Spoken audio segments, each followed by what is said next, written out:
ZEE5 ಇರುವಾಗ ನೀವು ನಿಮ್ಮ ನೆಚ್ಚಿನ ಶೋಗಳನ್ನ ಎಂದಿಗೂ ಮಿಸ್ ಮಾಡಿಕೊಳ್ಳುವುದಿಲ್ಲ. ಅದು ಸಂಪೂರ್ಣ ಉಚಿತವಾಗಿ. ಯಾಕೆ ಮನೆಯವ್ರ ಮುಂದೆ ನನ್ನ ಈ ತರ ಕೆಟ್ಟವಳನ್ನಾಗಿ ಮಾಡ್ತಿದ್ಯಾ ಪ್ರಾರ್ಥನಾ? ನೋವಾಗ್ತಿದ್ಯಾ? ನಿನ್ ಜೊತೆ ಇರೋರ್ ಮುಂದೆನೆ ವಿಲನ್ ಅಂತ ಅನ್ಸ್ಕೊಳ್ಳೋದಕ್ಕೆ ಸಂಕಟ ಆಗ್ತಿದ್ಯಾ? ಪಾಪ, ಹೀಗಾಗ್ಲಿ ಅಂತ ತಾನೇ ನಿನ್ನ ಹತ್ರ ಇಷ್ಟೆಲ್ಲ ಮಾಡಿಸ್ತಿರೋದು. ನೀನ್ ಅವ್ರೆಲ್ರ ಮುಂದೆ ಕೆಟ್ಟವಳು ಅಂತ ಅನ್ಸ್ಕೋಬೇಕು, ನಾನು ಒಳ್ಳೆಯವಳು ಅಂತ ಅನ್ಸ್ಕೋಬೇಕು. ಆಗ ನೀನು ನನ್ನ ಬಗ್ಗೆ ನಿಜ ಹೇಳಿದ್ರು ಯಾರೂ ನಂಬಲ್ಲ. ಇದೆ ನನ್ನ ಐಡಿಯಾ. ಹೇಗಿದೆ? ನಿಂಗೆ ಏನ್ ಬೇಕು ಅಂತ ಕೇಳ್ಬಿಡು, ಕೊಟ್ಬಿಡ್ತೀನಿ. ಆದ್ರೆ ಹೀಗ್ ಮಾತ್ರ ಮಾಡಬೇಡ. ಈಗ ಬಂದ್ಯಾ ದಾರಿಗೆ? ಹಾಗಾದ್ರೆ ಹೇಳ್ತೀನಿ ಕೇಳು. ಅದೇ ಅಭಿ ಅಮ್ಮ, ಆ ಮುದ್ಕಿ, ಅವಳು ತನ್ನ ಪಾಲಿನ ಶೇರ್ಸ್ನೆಲ್ಲ ಲೀಲಾ ಹೆಸರಿಗೆ ಬರ್ದಿದ್ದಾಳೆ ಅಂತ ನನ್ ಕಿವಿಗೆ ಬಿತ್ತು. ಅಭಿನೇ ಬಿಡದೆ ಇರೋ ನಾನು ಅವನ ಆಸ್ತಿನ ಬಿಡ್ತೀನಿ?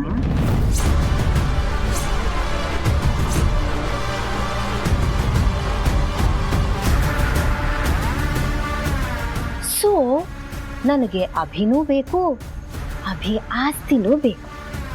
ಅಭಿನ ನಾನು ಹೇಗಾದ್ರೂ ಪಡ್ಕೋತೀನಿ, ಅದು ನನ್ನ ಟೆನ್ಷನ್. ಆದ್ರೆ ನೀನ್ ಈಗೇನ್ ಮಾಡ್ಬೇಕು ಗೊತ್ತಾ? ಲೀಲಾ ಹೆಸರಲ್ಲಿರೋ ಶೇರ್ಸ್ನೆಲ್ಲ ನನ್ನ ಹೆಸರಿಗೆ ಬರ್ಸ್ಕೊಂಡ್ಬರ್ಬೇಕು. ನೀನೇ ಬರ್ಸ್ಕೊಬರ್ಬೇಕು.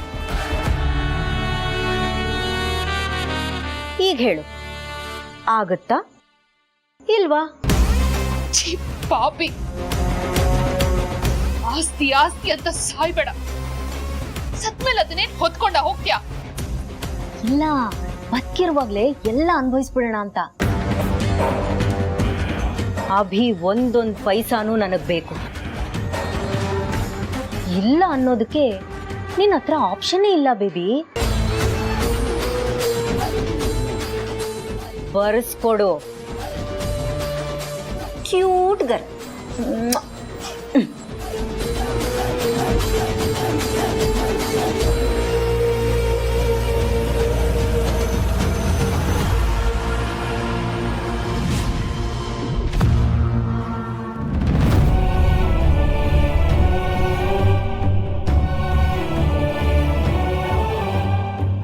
ಕೆಲವೊಂದು ವಿಷಯದಲ್ಲಿ ನಾವು ಮನೆಯವ್ರು ಮಾತ್ರ ಇರಬೇಕು.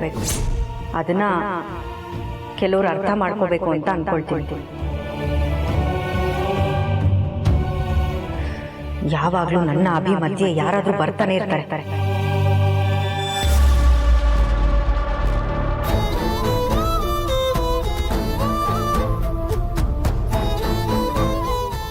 ಲೀಲಾ, ಲೀಲಾ,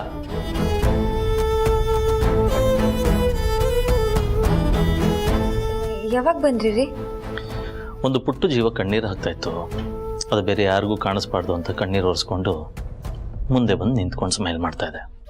ಆಗ್ಲೇ ಬಂದೆ. ನಾನು ಅಳ್ತಿರ್ಲಿಲ್ಲ ರೀ. ನಾನು ನೀವು ಅಂತ ಹೇಳಲಿಲ್ಲ ರೀ. ನೀವು ನನ್ನ ಬಗ್ಗೆನೇ ಹೇಳ್ತಿದ್ದೀರಾ ಅಂತ ನಂಗೆ ಗೊತ್ತು. ಲೀಲಾ, ಅಂತರ ಆಡಿದ ಮಾತಿಂದ ಯಾರಿಗೇ ಆಗಲಿ ನೋವಾಗತ್ತೆ, ಬೇಜಾರಾಗತ್ತೆ. ಬಟ್ ಅವಳು ನಿನ್ನ ಜೊತೆ ಹಾಗೆ ನಡ್ಕೋತಾಳೆ ಅಂತ ನಾನು ಅಂದ್ಕೊಂಡಿರಲಿಲ್ಲ. ನನಗೇನೂ ಹರ್ಟ್ ಆಗಿಲ್ಲ ರೀ. ಅಕ್ಕ ಹೇಳಿದ್ರಲ್ಲಿ ಏನೂ ತಪ್ಪಿರಲಿಲ್ಲ. ನಾನು ಮಾತಾಡ್ತಾ ಇದ್ದೀನಿ ತಾನೆ, ಯಾಕೆ ಇಂಟ್ರಪ್ಟ್ ಮಾಡ್ತೀಯ ನೀನು? ನನ್ನ ಹತ್ರ ಸುಳ್ಳು ಹೇಳೋಂಥ ಅವಶ್ಯಕತೆ ಏನಿದೆ ನಿನಗೆ? ಆ್ಯಂಡ್ ಪ್ಲೀಸ್ ಲೀಲಾ, ನಿನಗೆ ಹರ್ಟ್ ಆದರೆ ನನ್ನ ಹತ್ರ ಹೇಳ್ಕೊ. ಅಟ್ಲೀಸ್ಟ್ ನನ್ನ ಹತ್ರ ಎಲ್ಲ ಹೇಳ್ಕೊಬೋದಲ್ಲ ನೀನು. ಅಯ್ಯೋ, ನಾನು ನಿಜಾನೇ ಹೇಳ್ತಿದ್ದೀನಿ. ನೀವು ನೊಂದ್ಕೋಬೇಡಿ, ಆರಾಮಾಗಿ ಹೋಗಿ ಮಲ್ಕೊಳ್ಳಿ. ಇನ್ನು ಹೀಗೆ ಮಾಡಿದ್ರೆ ನಿಜವಾಗ್ಲೂ ಬಯಸ್ಕೋತೀಯ. ಎಷ್ಟು ನಾಟಕ ಆಡ್ತೀಯ ನೀನು? ನೋವಾದ್ರೂ ಮುಚ್ಚಿಟ್ಕೋತೀಯ ಇಡಿಯಟ್. ಮುಚ್ಚು ಬಾಯಿ. ಲುಕ್, ನನಗೆ ಅರ್ಥ ಆಗುತ್ತೆ. ಆ್ಯಕ್ಚುಲಿ ಅಂತರಂಗೆ ನೆನಪು ಬಂದ ಮೇಲೆ ಅವಳ ಬಿಹೇವಿಯರೇ ಒಂಥರ ಆಗ್ಬಿಟ್ಟಿದೆ. ಇನ್ಫ್ಯಾಕ್ಟ್ ಒಂದೊಂದ್ಸತಿ ಅವಳು ನಿಜವಾಗ್ಲೂ ನನ್ನಂತ್ರನ ಅನ್ನೋಷ್ಟು ವಿಯರ್ಡಾಗಿ ಬಿಹೇವ್ ಮಾಡ್ತಾಳೆ. ಎನಿವೆ, ನೀನು ಇದನ್ನೆಲ್ಲ ಇಗ್ನೋರ್ ಮಾಡಿಬಿಡು. ಅವಳ ಪರವಾಗಿ ನಾನು ನಿನ್ನನ್ನು ಸಾರಿ ಕೇಳ್ತೀನಿ. ಅಯ್ಯೋ ರೀ, ನನಗೆ ಗೊತ್ತು ನೀನು ಏನು ಹೇಳಬೇಕು ಅಂತಿದೀಯ ಅಂತ. ರೀ, ನೀವಿಬ್ರು ಚೆನ್ನಾಗಿರಬೇಕು, ನೀವಿಬ್ರು ಸಂಬಂಧ ಏನೂ ಆಗಬಾರ್ದು, ನನಗೆ ನೋವಾಗಿಲ್ಲ, ನೀವು ಚೆನ್ನಾಗಿದ್ದರೆ ನಾನು ಚೆನ್ನಾಗಿರ್ತೀನಿ, ನೀವು ಸುಮ್ಮನೆ ಸಾರಿ ಕೇಳಬೇಡಿ, ನೀವು ನನ್ನ ದೇವರಿದ್ದಾಗೆ. ಇದೆ ಅಲ್ವಾ ನಿನ್ನ ಮಾತು?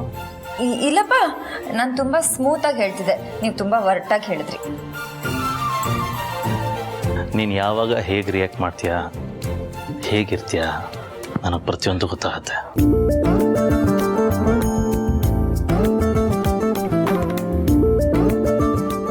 ಅಬ್ಬಬ್ಬಾ, ನೀವು ನನ್ನ ಬಗ್ಗೆ ಇಷ್ಟೊಂದೆಲ್ಲ ಅರ್ಥ ಮಾಡ್ಕೊಂಡಿದ್ದೀರಾ? ನಿನ್ನನ್ನು ಅರ್ಥ ಮಾಡ್ಕೊಳ್ದೆ ಇನ್ನು ಯಾರನ್ನು ಅರ್ಥ ಮಾಡ್ಕೊಳಕ್ ಸಾಧ್ಯ ಇಲ್ಲ.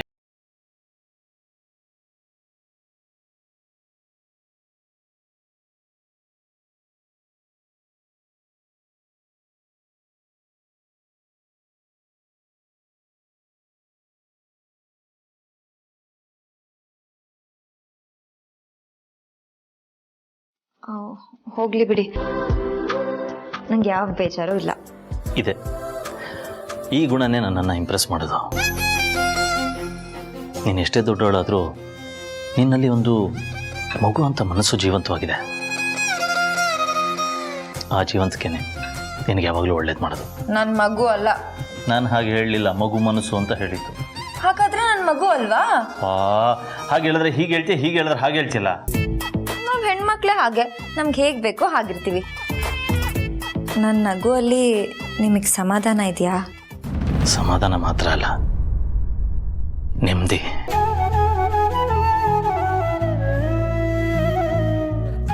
ಆಕ್ಚುಲಿ ನೀನು ನಗ್ತಾ ಇದ್ರೇನೆ ನಾನು ನಗ್ತಾ ಇರೋದು. ಪ್ಲೀಸ್, ಯಾವುದೇ ಕಾರಣಕ್ಕೂ ನೀನು ಹೊಂದ್ಕೋಬೇಡ.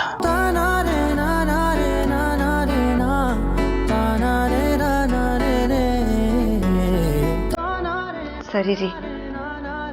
ಓಕೆ, ನೀನು ರಿಲ್ಯಾಕ್ಸ್ ಮಾಡು.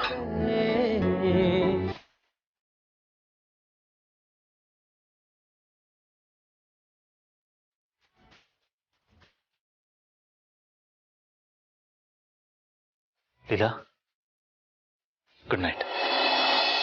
ಗುಡ್ ನೈಟ್ ರೀ.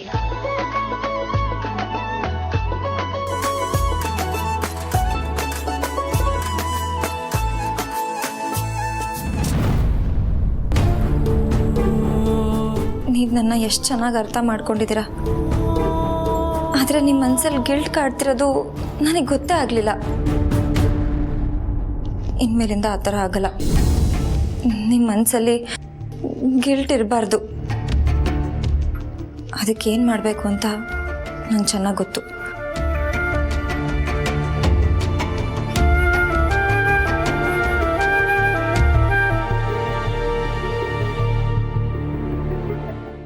ZEE5 ಆಪ್ ಡೌನ್ಲೋಡ್ ಮಾಡಿ ಎಲ್ಲಾ ಸಂಚಿಕೆಗಳನ್ನು ಸಂಪೂರ್ಣ ಉಚಿತವಾಗಿ ನೋಡಿ.